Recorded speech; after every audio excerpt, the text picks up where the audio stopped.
চাওক প্ৰতি বছৰৰ দৰে তিতাবৰ আঞ্চলিক ছাত্ৰ সন্থা আৰু অসম সেনা তিতাবৰ আঞ্চলিক সমিতিয়ে এই বছৰো 21 এপ্ৰিল 7 বহাগ তাৰিখে প্ৰতি বছৰৰ দৰে 7 বহাগৰ ভিতৰত যি তিতাবৰ আঞ্চলিক ছাত্ৰ সন্থা আৰু অসম সেনাৰ যি মুকলি বিহু অনুষ্ঠিত কৰাৰ সিদ্ধান্ত হৈ আছিল আৰু তাৰ প্ৰতি লক্ষ্য ৰাখি অহা 7 বহাগ 21 এপ্ৰিল তাৰিখে তিতাবৰ আঞ্চলিক ছাত্ৰ সন্থা আৰু অসম সেনাৰ মুকলি বিহু অনুষ্ঠিত কৰাৰ আমি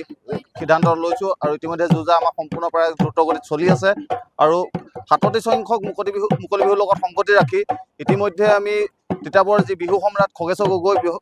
গগৈ সুৰণিত আমি বিহু নাচ কৰ্মশালা এটা 12দিনীয়া বিহু নাচ কৰ্মশালা আজিৰ পৰা অনুষ্ঠিত কৰিছোঁ। এই বিহু নাচ কৰ্মশালাত আজি আমাৰ প্ৰায় 60-70 গৰাকী অধিক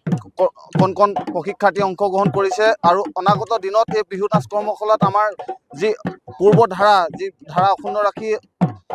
200ৰো অধিক প্ৰশিক্ষাৰ্থী অংশগ্ৰহণ কৰিব বুলি আমি আশা ৰাখিছোঁ আৰু যি 7 বহাগ 21 এপ্ৰিল তাৰিখে তিতাবৰ মিহিৰাম শইকীয়া উচ্চতৰ মাধ্যমিক বিদ্যালয়ত 37 সংখ্যক মুকলি বিহু অনুষ্ঠিত কৰা হ'ব। সেই মুকলি বিহু তিতাবৰবাসী ৰাইজৰ সহায় সহযোগ আমি একান্তৰে কামনা কৰিছোঁ